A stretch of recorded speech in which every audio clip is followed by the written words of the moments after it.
Hey, what's going on YouTube? What we're going to be doing today is we're going to be opening and looking at the Rise of Evil 2-pack from the MOTU Origins line, which is a Target exclusive. So, that being said, let's hit the intro and take a look.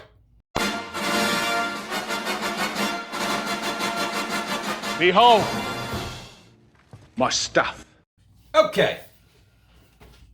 So, Rise of Evil 2-pack. The first thing we're going to do is we're going to talk about how this showed up. So, for you guys who are not collecting Masters of the Universe Origins right now, the last big push for Masters of the Universe came from Super 7, and they were doing the classics. And that was licensed from Mattel to Super 7.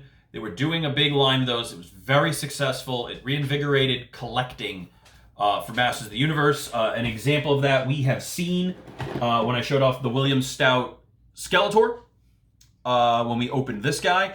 Basically, it's the same body with very minor details changed and just plug and chug MOTU guys, which is pretty much what MOTU always was.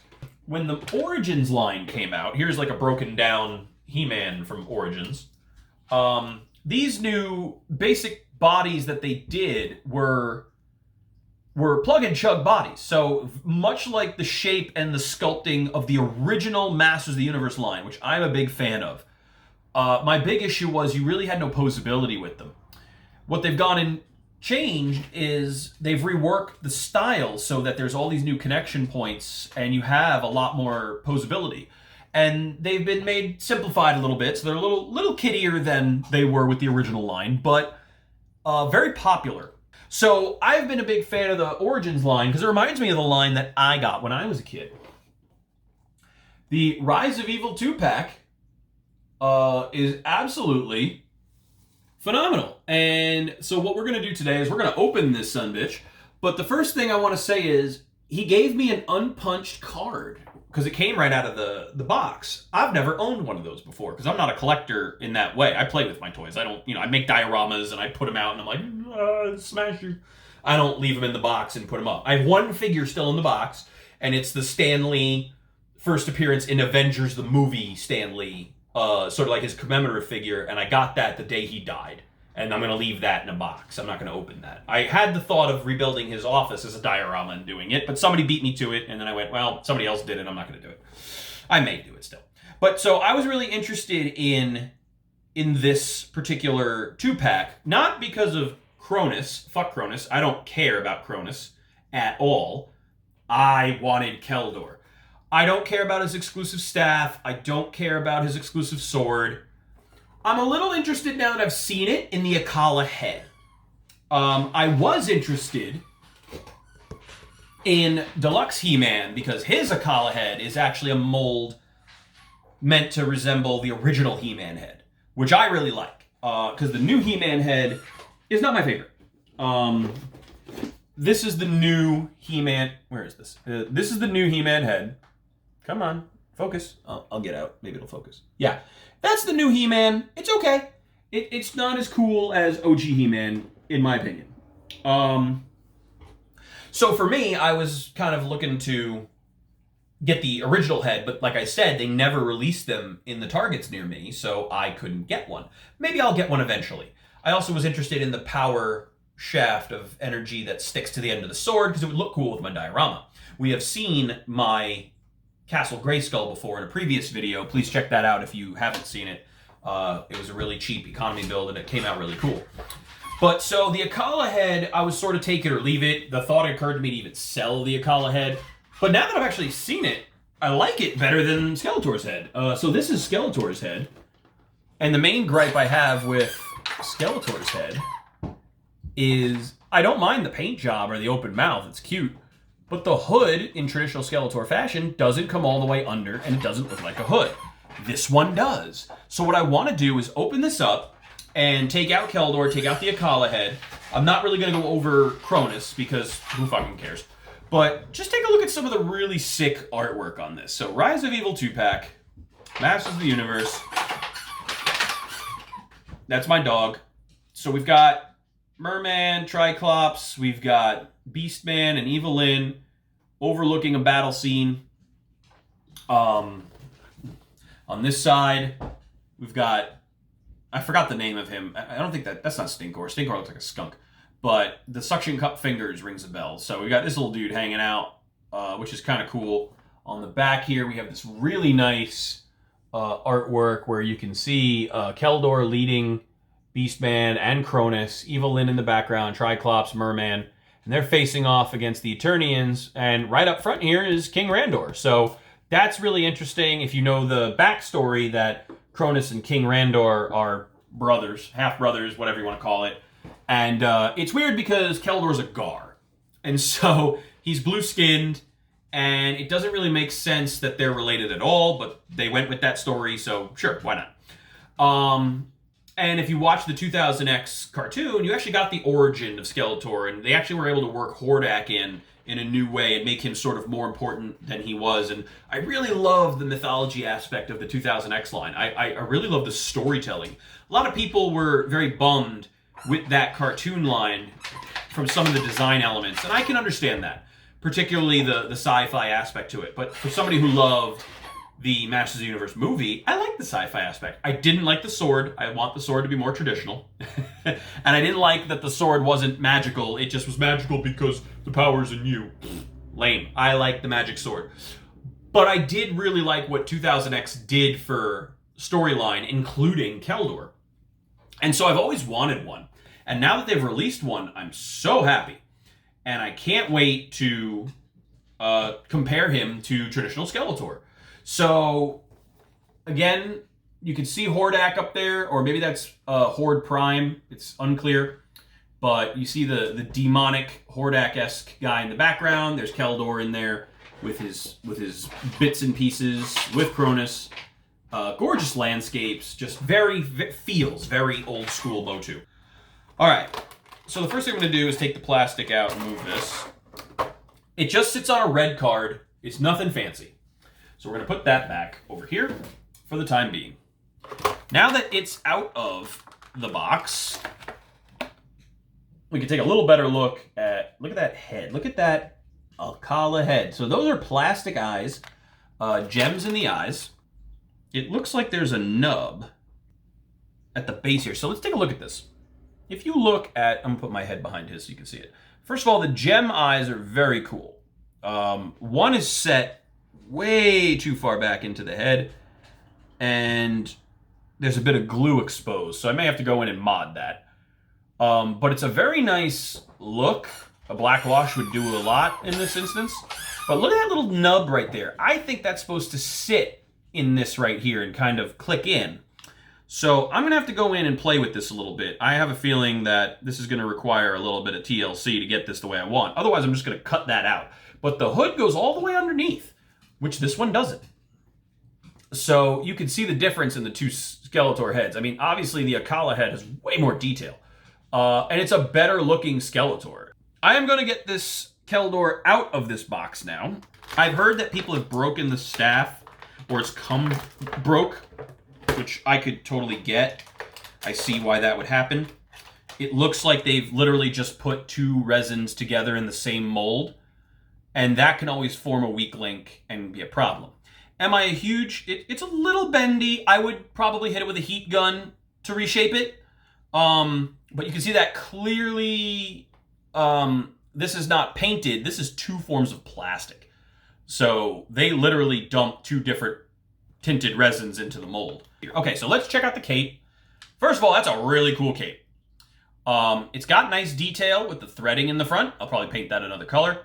It's got a nice little rim on the back, and then it's got some, you know, some waves and pleats and an irregular bottom shape. Very nice sculpt. They've gone in and used a darker purple, which is also good. Darker purple on the armor. Sorry, I'm just trying to pose them out so you can get a good look at everything here. They've gone in and painted a little bit of like a fuchsia on the dot in the center of his chest. The skin tone seems to be the same, and then these nice purple human boots without the fin toes, and they're not the same upper boot, they're a new boot, so very nice to see the new boots. I'd actually really love to cast those and make more of those, because I would like all my MOTU guys to have cool boots like that.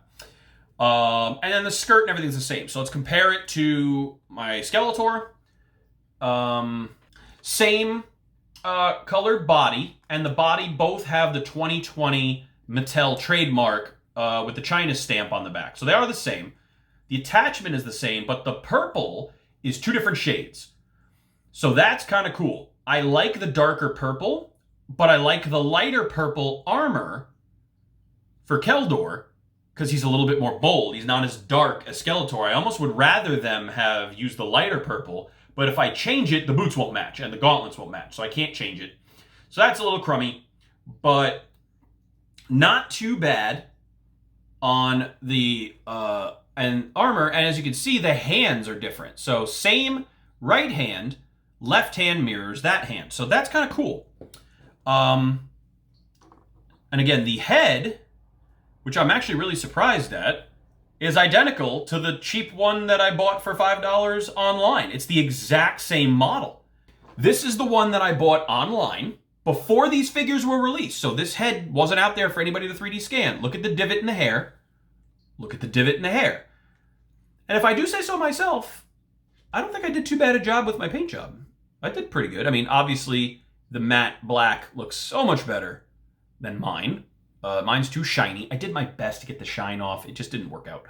I put a little gray streak in mine too because I like that. But not too bad. And I put whites in my eyes, whereas they don't, which I would have preferred a little white in the eye, but definitely better than I can paint. All right, now we got a Skeletor head, and I could go in and repaint this purple armor to match up more with his hat, or I could change that. That's pretty good. I really like that head. That's a Skeletor head. I dig it. I think I'm going to use that as my Skeletor head going forward. I got to get rid of that little nub on his chin, but I like that. That looks really nice. It would look even nicer if he was wearing the cape. Let's see what he looks like with the cape. And I apologize so much of this is taking place off camera. I'll eventually flip through it. So if we throw the cape on this sumbitch, that's a whole other level, isn't it? That's pretty gnarly. Look at this son of a bitch. That is a freaking bad guy. That is a vain, egotistical, maniacal bad guy. He's got the eyebrow arch. He's got the, Zatanna beard there, Zatara beard, excuse me. Very, very 1920s mustache twirly villain. Very, very egotistical. Really nice use of the He-Man arms with the gauntlets. He's got the boots, which I like because they are just different than traditional Skeletor furry boots, which appear on so many of those figures. The cape is a wonderful addition. Really nice look. I'm not in love with the green bat symbol. I'm not. I don't like it.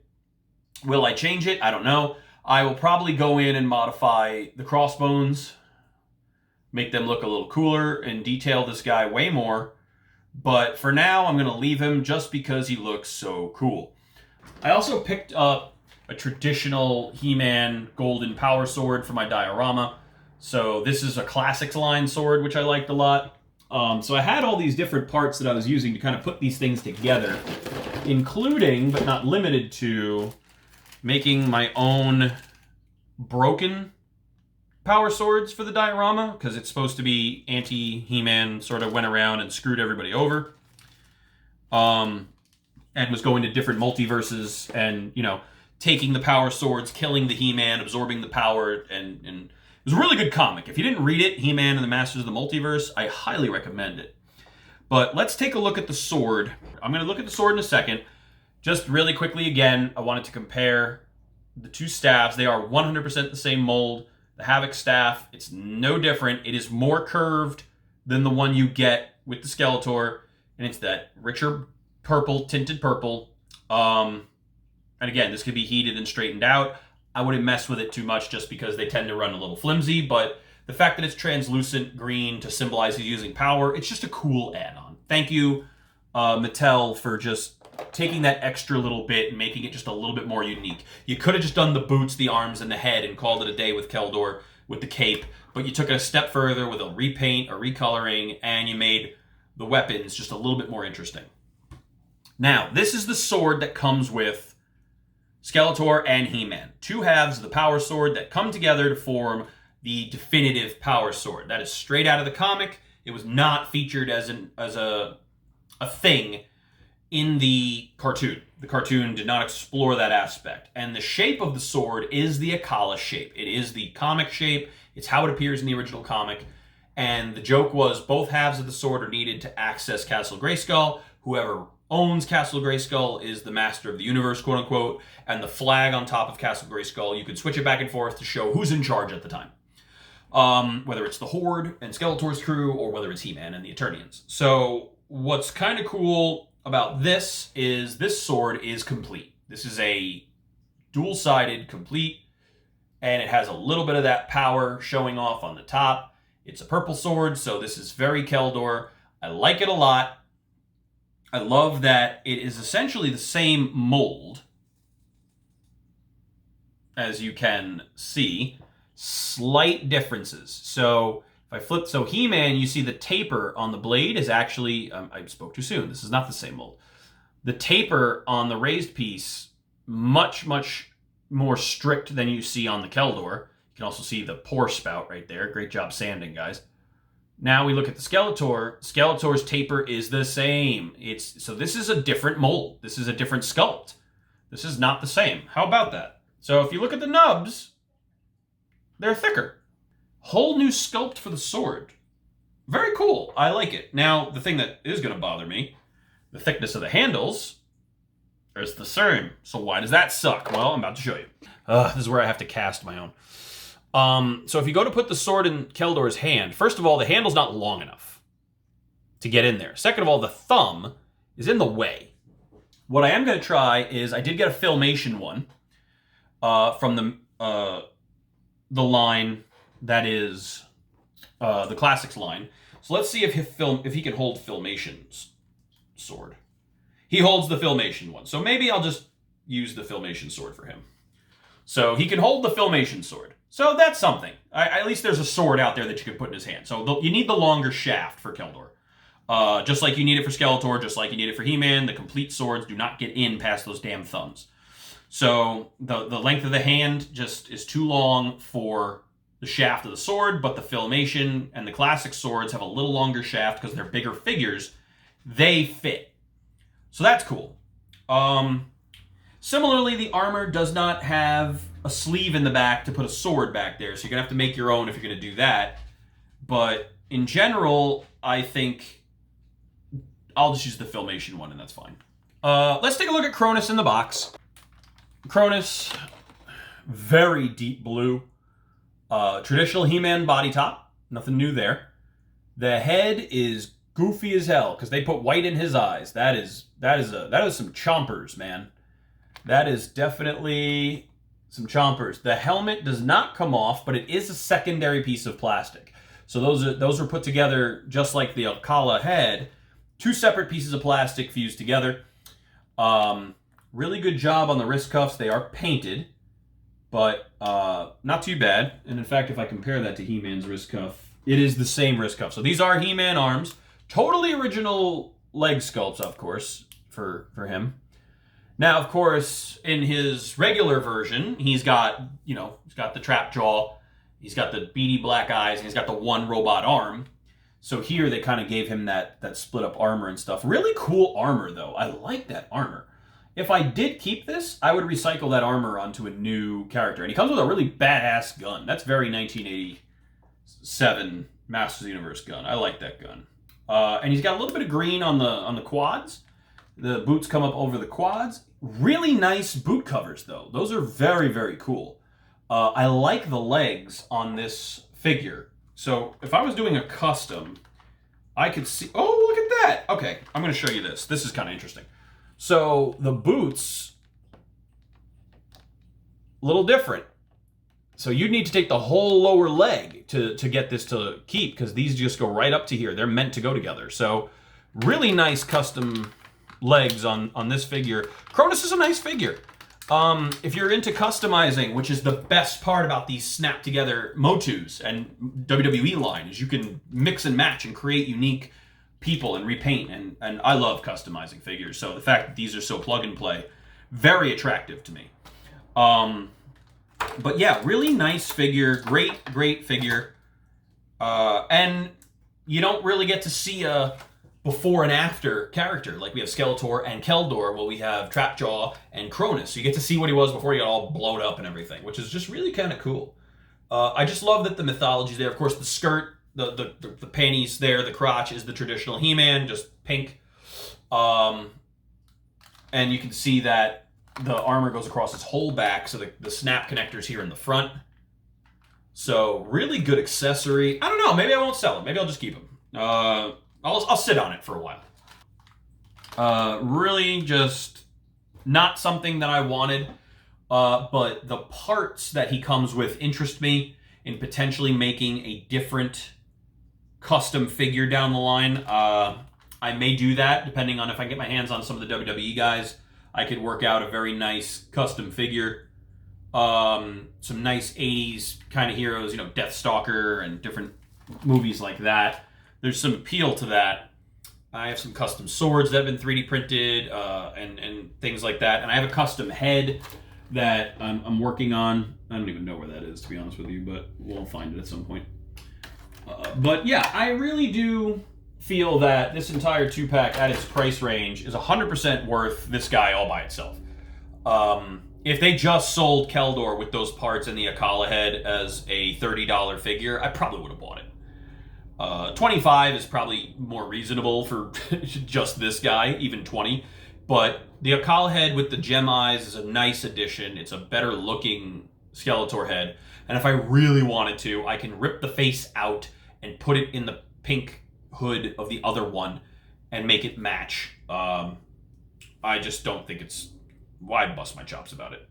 Really do like...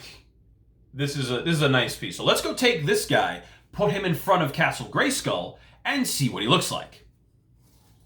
Standing in front of Castle Grayskull, holding the Filmation sword, because that's the only one that fits his hand right now, although I could put this sword in his hand if I really wanted to. Again, just the gold doesn't look good on him. But I do recommend picking one up and adding him to your collection. It's a really nice figure, really nice look. He poses well. He looks good standing next to He-Man. This is my epic stuff. I hope that you enjoy it. And we will visit more MOTU in the future as I continue to complete this diorama.